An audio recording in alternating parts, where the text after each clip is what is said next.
এই প্রচণ্ড গরমে দেখবেন অন্য কিছু খেতে যেন মনই চায় না, শুধু একটু পাতলা মাংসের ঝোল কিংবা একটু পাতলা মাছের ঝোল আর তার সাথে একটু স্যালাড, তাই না?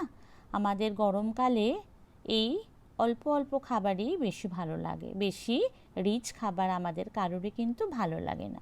তো আমার আজকের রেসিপি পাতলা মাংসের ঝোল। তো দেখুন আমি এখানে একটা বড় আলুকে 4 টুকরো করে নিয়ে সেটাকে নুন হলুদ মাখিয়ে প্রথমে ভেজে নিচ্ছি। তো বন্ধুরা, কেমন আছেন সবাই? আশা করি আপনারা ভালো আছেন, সুস্থ আছেন।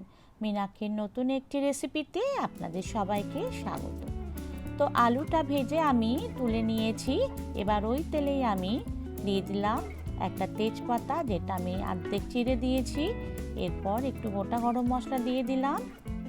লবঙ্গ, এলাচ, দারচিনি আর তেজপাতার সুন্দর গন্ধ বেরোলে আমি মাংসের টুকরোগুলো দিয়ে দিচ্ছি।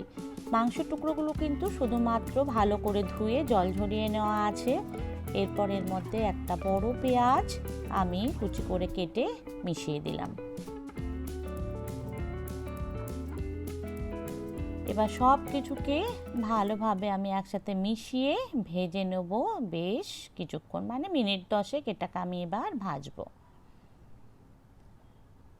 বন্ধুরা, চ্যানেলে নতুন হয়ে থাকলে চ্যানেলটা অবশ্যই সাবস্ক্রাইব করে বেল আইকনটা প্রেস করে দেবেন, আর লাইক কমেন্ট শেয়ার করে আমার পাশে থাকার অনুরোধ রইল। তো মাংস আমার অনেকটাই ভাজা হয়ে এসছে। এরপর আমি কিছুক্ষণ এটাকে ঢেকে নরম হতে দেব। মাংস দেখুন অনেকটা ভাজা হয়ে গেছে, নরমও হয়ে এসছে। এবার আমি এর মধ্যে মিশিয়ে দিচ্ছি আদা, পেঁয়াজ, রসুন, কাঁচা লঙ্কা আর টমেটো পেস্ট। আমি আর অন্য কোনো মশলা দেব না, কোনো গুঁড়ো মশলা নয়, কিচ্ছু নয়। শুধুমাত্র পেঁয়াজ, আদা, রসুন, টমেটো বাটা, কাঁচা লঙ্কা, ব্যাস। খুব ভালো করে এবার আমি কষিয়ে নিচ্ছি। এর মধ্যে জাস্ট একটু রঙের জন্য দেব কাশ্মীরি লঙ্কার গুঁড়ো আর একটু হলুদ গুঁড়ো।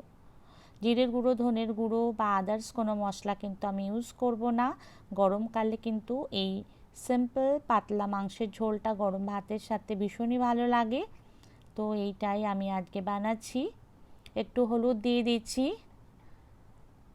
ভালো করে মিশিয়ে এবার আমি এটাকে কষিয়ে নেব।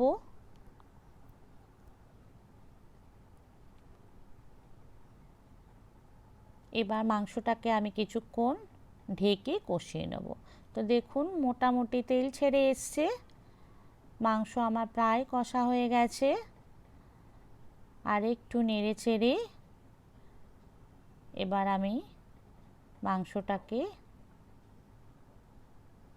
জল দিয়ে ফোটাতে দেব।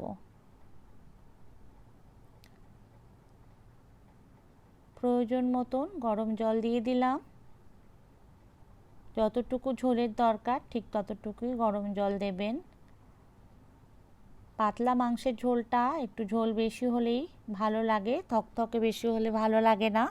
দিয়ে দিলাম প্রয়োজন মতো নুন।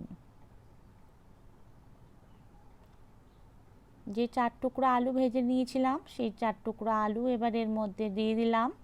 এবার একটু নেড়ে মাংসটা আমি ঢেকে দেবো, যাতে আমার মাংস আর আলু ভালোভাবে গলে যায়। মিডিয়ামে রেখে আঁচটা এবার এটাকে আমি ফুটতে দেব। ঢেকে দিলাম। মিনিট 10 পরে ঢাকা খুলে আমি তেজপাতাটা সরিয়ে দিলাম আর একটা ছুরি ঢুকিয়ে দেখে নেব আলু গলেছে কিনা। একটা কাঁচা লঙ্কা হাত দিয়ে ভেঙে দিয়ে দিলাম। এই কাঁচা লঙ্কার গন্ধটা কিন্তু পাতলা ঝোলে খুবই ভালো লাগে। এবার আমি অল্প একটু গরম মশলা দিয়ে দিচ্ছি। এবার মাংসের ঝোলটা আমি কিছুক্ষণ ঢেকে দেবো, যাতে এই পুরো গরম মশলার ফ্লেভারটা পুরো ঝোলটার মধ্যে চলে আসে। ব্যাস, তারপরে নামিয়ে নিলেই আমাদের গরমকালের পছন্দের পাতলা মাংসের ঝোল রেডি হয়ে যাবে। দুর্দান্ত খেতে লাগে গরমকালে এই মাংসের ঝোলটা। তো বন্ধুরা দেখুন আমি সার্ভ করে দিচ্ছি। ভিডিওটা আজ তাহলে এখানে রাখি, দেখা হবে নতুন কোনো ভিডিওতে। ততক্ষণ ভালো থাকবেন, সুস্থ থাকবেন। একটু রায়তা দেব, মাংসের ঝোল, ভাত আর একটু শসার রায়তা বানিয়েছিলাম সেটা দিয়ে দিচ্ছি। গরমকালে টক দইও তো খুব উপকারী, তাই না? তো রোজ খাবারের সাথে যদি একটু করে টক দই খাওয়া যায়, সেটা কিন্তু হেলথের জন্য খুবই ভালো।